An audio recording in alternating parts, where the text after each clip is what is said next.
ये मूवी एक सच्ची घटना पर फिल्माई गई है जब 1907 में अमेरिका ने ग्रीनलैंड की कुछ जमीन के हिस्से पर अपना क्लेम किया था। उसी क्लेम को प्रूफ करने के लिए कैसे ग्रीनलैंड के दो लोगों ने स्ट्रगल किया और क्या वो वहां से बचकर वापस आए, देखते हैं। मूवी की स्टार्टिंग में हम बर्फ के पहाड़ के बीच से आते हुए एक आदमी को देखते हैं। वो पहाड़ पर चलने वाली हिम गाड़ी को धक्का दे रहा होता है, साथ ही उस गाड़ी को डॉग भी खींच रहे थे। दरअसल वो अपने घायल साथी को बचाकर ला रहा था, जहाँ पर उनकी शिप उनका इंतजार कर रही थी। ये हमारी मूवी का मेन कैरेक्टर है और उस शिप का कैप्टन भी होता है। वो लोग सेफली ही अपनी शिप के क्रू मेंबर के पास पहुंच जाते हैं, लेकिन उसके साथी की पैर की उंगली जम जाती है और उसकी जान बचाने के लिए उस उंगली को काटना ही पड़ता है। यहाँ से सीन चेंज होता है और हम प्रेजेंट टाइम में कैप्टन को उसके क्रू मेंबर के साथ देखते हैं। वो उन लोगों को श्रद्धांजलि देते हैं जिन 3 लोगों ने उन सबूतों को ढूंढने में अपनी जान गंवा दी थी, जिससे वो डेनमार्क की सारी जमीन पर अपना हक जमा सकते थे। कैप्टन उन लोगों को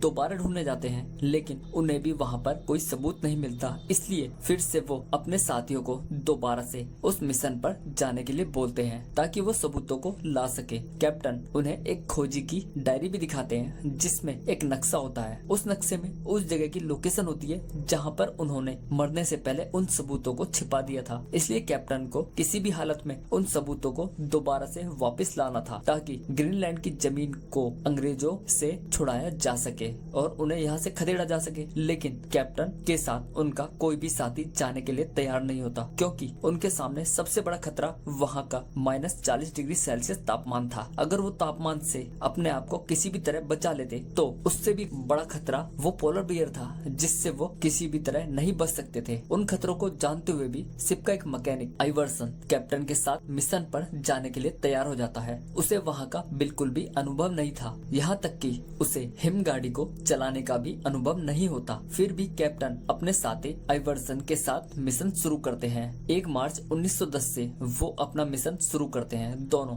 बर्फ का सीना चीरते हुए काफी आगे तक पहुंच जाते हैं। आगे जाने के लिए उन्हें पहाड़ से चढ़कर जाना था। बड़ी मुश्किलों से वो किसी तरह अपनी हिम गाड़ी को खींचकर दूसरी तरफ ले जाते हैं और उन पहाड़ों से चढ़कर बाहर की तरफ निकल जाते हैं और वो वहीं रात बिताते हैं। इस तरह उन्हें चलते हुए पूरे 26 दिन हो गए थे। यहाँ पर कैप्टन उसे उन खोजियों के बारे में बताते हैं जो वो सबूत लेने गए थे। उनमें से एक कैप्टन का बहुत अच्छा और प्रिय दोस्त होता है। यहाँ पर हमें पता चलता है कि कैप्टन ने अपने दोस्त की बॉडी को ढूंढ लिया था और वो डायरी भी उसी के हाथ से मिली थी, जिसमें लिखा था हमें कभी भी हार नहीं माननी चाहिए, हमें अपने ऊपर भरोसा होना चाहिए, कोई ना कोई रास्ता जरूर निकल सकता है। अगली सुबह धूप तेज होने की वजह से दोनों अपने हिम गाड़ी से बहुत तेज जाते हैं। आइवर्सन अपनी जर्नी को खूब एंजॉय करते हैं। इसी बीच वो अपने सामने के खतरे को नहीं देख पाते। कैप्टन उसे अपनी गाड़ी की स्पीड कम करने के लिए भी बोलते हैं। वो अपनी गाड़ी की स्पीड कम करने के चक्कर में गाड़ी से नीचे गिर जाता है। उसकी गाड़ी भी पहाड़ से नीचे लटक जाती है। इसी के साथ ही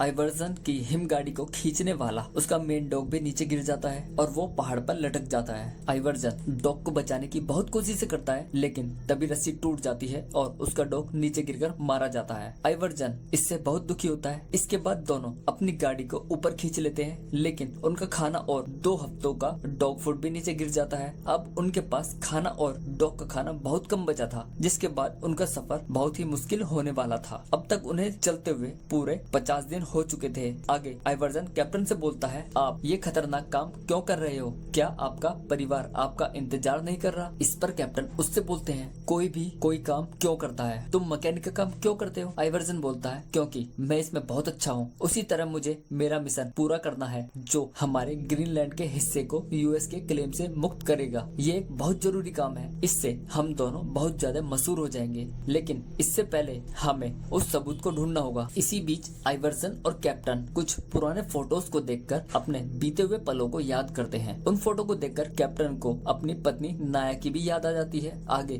दोनों अपना सफर दोबारा से शुरू करते हैं और तूफानी बर्फ के बीच से होते हुए वो आगे की लोकेशन तक पहुंच जाते हैं। वहाँ पर थोड़ा सा आराम भी करते हैं। तभी दोनों के बीच थोड़ी सी नोकझोंक भी हो जाती है, क्योंकि उनका गैस चूल्हा खराब हो गया था, लेकिन आइवर्सन उसे ठीक कर देता है। अब कैप्टन को पता चल चुका था कि उसके पास पर्याप्त मात्रा में खाना पीना नहीं है और उनके डॉग भी बिना खाना खाए अधिक दिन तक जिंदा नहीं रह सकते थे। इसलिए आइवर्सन पूरी तरह से टूट जाता है और हार मानकर वापस जाने जाने के लिए बोलता है, लेकिन कैप्टन उसे बोलते हैं हमने इतना रास्ता तय कर लिया है, हम हार नहीं मान सकते, हमारे पास वो सभी नक्शे हैं जिससे हम आसानी से सबूतों को खोज सकेंगे और घर लौट सकेंगे। इतना बोलकर वो अपने आगे के सफर पर निकल पड़ते हैं। कुछ दूर जाते ही उन्हें वो लोकेशन मिल ही जाती है जहाँ पर सबूतों को छिपाकर रखा गया था। मतलब वो अपनी मंजिल तक पहुँच जाते हैं। ये देखकर दोनों बहुत खुश होते हैं। उन्हें वहाँ पर वो सबूत मिल जाते हैं जिसकी तलाश में वो लोग आए थे। इसी के साथ ही उन्हें एक सूप का पैकेट भी मिलता है। उनके साथियों के पास खाना नहीं था जिस वजह से उनकी मौत हो गई थी, इसीलिए वो यहाँ पर एक सूप का पैकेट भी छोड़ गए थे और खाने की तलाश में आगे के सफर पर निकल गए थे। लेकिन वो अपनी मंजिल तक नहीं पहुँच पाए। उन सबूतों में साफ साफ लिखा हुआ था ऐसी कोई जगह नहीं है जिस पर यूएस क्लेम कर रहा है, वो ग्रीनलैंड की ही जमीन है। मतलब अमेरिका गलत था, उसका दावा भी गलत था। धीरे धीरे उन्हें अपनी शिप से चलते हुए पूरे 132 दिन हो चुके थे। खाना न होने की वजह से उनका एक डॉग भी मर जाता है। वो जानते थे उनके पास भी खाना नहीं था, इसलिए वो उस मरे हुए डॉग को अपने साथ लेकर अपने सफर पर निकल पड़ते हैं और रास्ते में उसका लिवर निकाल लेते हैं ताकि उसे खा सके और अपने अंदर एनर्जी जनरेट कर सके। आगे चलकर वो ऐसा ही करते हैं और उस कुत्ते के लिवर को खाकर आगे के सफर पर चल देते हैं। धीरे धीरे उनके बहुत सारे डॉगी भूख से मर जाते हैं। उन्हें भी खाने की बहुत जरूरत थी। आइवर्सन खाने की तलाश में आगे निकल जाता है। वहाँ पर उसे एक सील मछली दिखाई देती है जो कि बहुत विशाल होती है।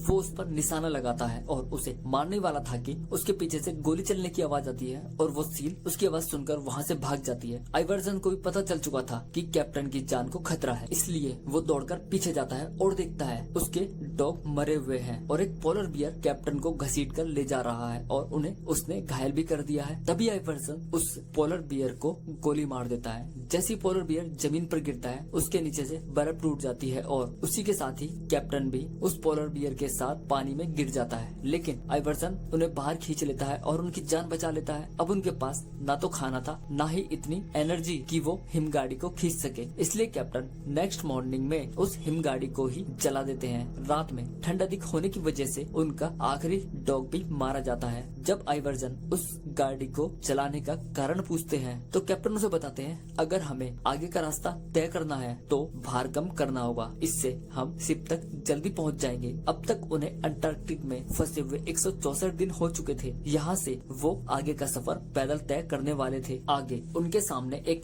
जमी हुई झील थी, लेकिन उनके पास इतना टाइम नहीं था कि वो उसे घूमकर पार कर सके। अगर उस झील में उनके साथ कोई घटना हो जाए तो वो सबूत भी खो देंगे, इसलिए कैप्टन पत्थरों को इकट्ठा करके एक टीला बनाते हैं जिसे केन बोलते हैं। उसी में वो उन सबूतों को और नक्शों को छिपाकर आगे के सफर पर निकल पड़ते हैं ताकि वो जल्दी से जल्दी अपनी शिप तक पहुंच सके जहां पर उनके साथी उनका इंतजार कर रहे थे। इस बीच दोनों पूरी तरह से थक भी जाते हैं। आखिरकार वो अपनी मंजिल तक पहुंच जाते हैं। उन्हें उनकी शिप एल्बामा मिल ही जाती है। वो अंदर समुद्र में धसी हुई होती है। जब वो वहाँ जाकर चेक करते हैं तो उन्हें वहाँ पर कोई नहीं दिखाई देता। उन्हें उनके साथी छोड़कर जा चुके थे। दूसरी तरफ हम शिप के लोगों को मिनिस्टर के सामने देखते हैं। वो बोलते हैं तुमने उन्हें वहाँ अकेले क्यों छोड़ दिया? तो क्रू मेंबर बोलते हैं भारी बर्फबारी के बीच हमारी शिप टूट गई थी, इसलिए हमें वहाँ से निकलना पड़ा, लेकिन हमने उनके लिए 1 साल का खाना छोड़ दिया है। फिर मिनिस्टर उनसे पूछते हैं क्या ये मिशन आपका पहला मिशन था? क्रू मेंबर बोलते हैं ये हमारा चौथा मिशन था। इसके बावजूद भी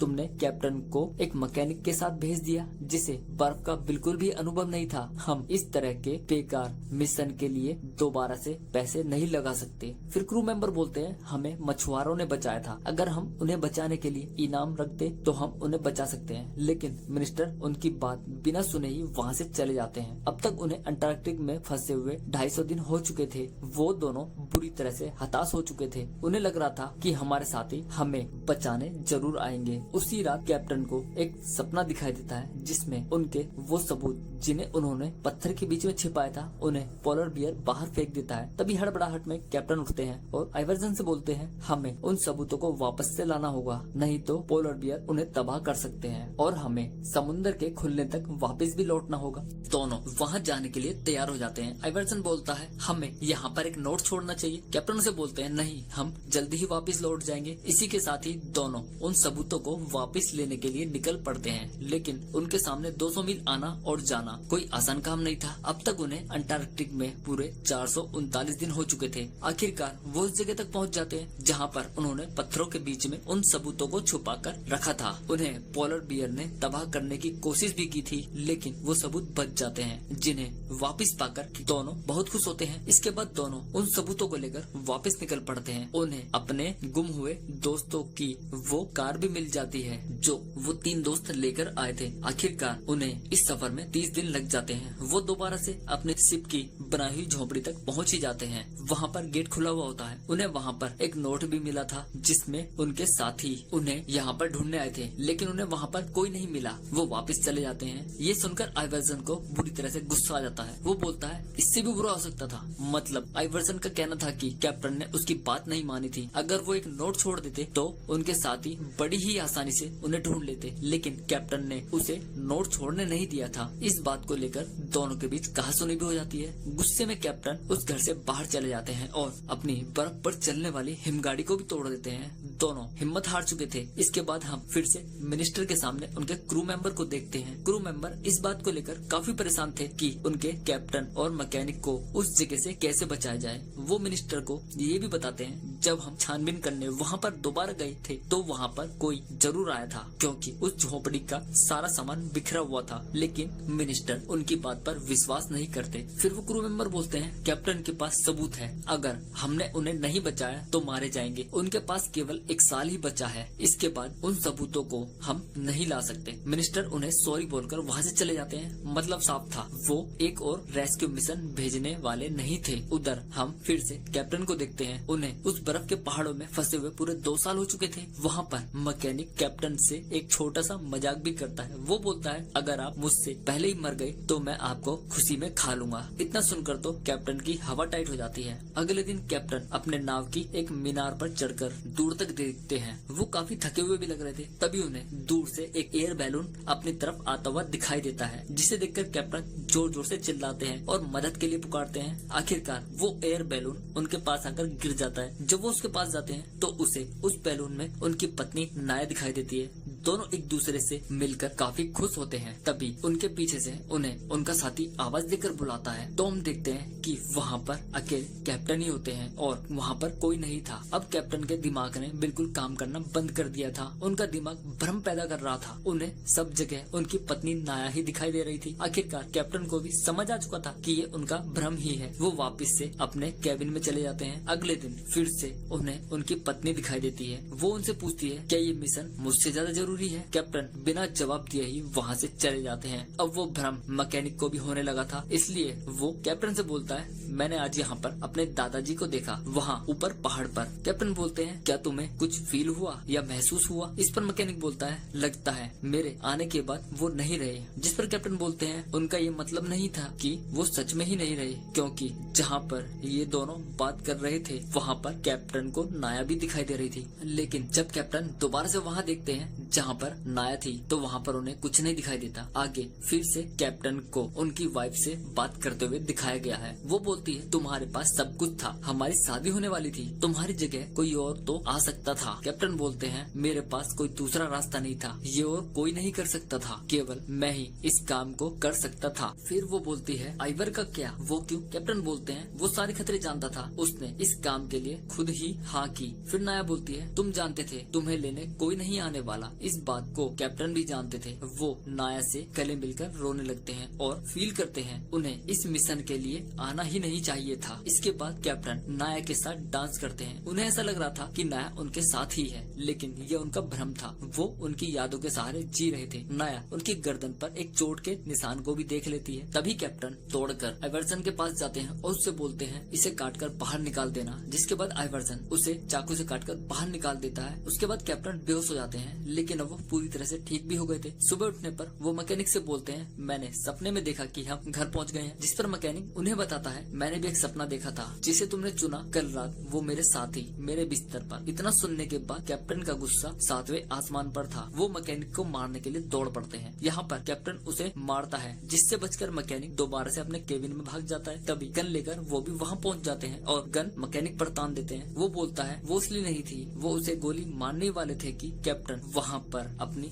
पत्नी नाया को देखते हैं, वो बोलती है ऐसा मत कीजिए, ये तुम्हारा भ्रम है, और उसे ऐसा करने से रोकती है। तभी कैप्टन के हाथ से गोली चल जाती है, लेकिन उससे कोई घायल नहीं होता। यहाँ पर कैप्टन को समझ आ चुका था कि उनका भ्रम ही है। मैकेनिक वो गन उनसे ले लेता है और उस गन को दूसरे कैबिन में रखा आता है। इस बात को लेकर कैप्टन मैकेनिक से सॉरी भी बोलता है। इसके बाद दोनों एक साथ लंच करते हैं। अब उनके पास खाना भी खत्म हो गया था और सूप की भी आखिरी 2 गोलियां रह गई थी, जिससे दोनों एक एक करके खाते हैं। ये दोनों आपस में बात कर ही रहे थे कि उन्हें बाहर से किसी चीज की आवाज आने लगती है। जब वो बाहर देखते हैं तो बाहर एक पोलर बियर होता है, मतलब उनके घर पर एक भालू ने हमला कर दिया था। कैप्टन बंदूक के बारे में पूछते हैं। मैकेनिक बोलता है वो तो दूसरे कैबिन में रखी हुई है। वो बियर उस गेट को खोलने की हर संभव कोशिश कर रहा था, लेकिन दोनों जोर जोर से शोर मचाने लगते हैं, जिसके बाद वो भालू वहाँ से भाग जाता है। इसके बाद कैप्टन अपनी गन लेकर दूसरे कैबिन से आ जाते हैं। अब तक उन्हें यहाँ पर फंसे हुए 2 साल से भी ज्यादा हो गए थे। कुछ देर बाद उन्हें फिर से बाहर से आवाज आने लगती है। उन्हें फिर से लगने लगा था कि बाहर कोई भालू दोबारा आ गया है। जिसके बाद मैकेनिक गन लेकर गेट की तरफ खड़ा हो जाता है और कैप्टन जैसे गेट खोलते हैं, दोनों पियर को मारने बाहर भागते हैं। और हम देखते हैं कि बाहर उन्हीं के साथी उन्हीं की शिप के क्रू मेंबर होते हैं, जो उन्हें घर वापस लेने के लिए आए थे। वो उनसे गन ले लेते हैं। आगे वो जो सबूत लाए थे उन्हें कोर्ट में पेश किया जाता है, जिससे यूएस भी मान जाता है कि प्योरी आइलैंड कोई द्वीप नहीं है, बल्कि ग्रीनलैंड का ही हिस्सा है। उन दोनों जाबाजों के लिए एक समारोह भी रखा जाता है। वहाँ पर कैप्टन अपनी पत्नी नाया को भी देखते हैं। उन्हें उनकी आंखों पर बिल्कुल भी भरोसा नहीं हो रहा था। वो मैकेनिक को भी अपनी वाइफ से मिलवाता है। यहाँ पर तीनों बहुत खुश होते और वहाँ पर आए हुए लोग भी उन्हें देखकर बहुत खुश होते हैं। इसके 1 साल बाद कैप्टन नाया से शादी कर लेते हैं। इसी के साथ मूवी का हैप्पी एंडिंग हो जाता है।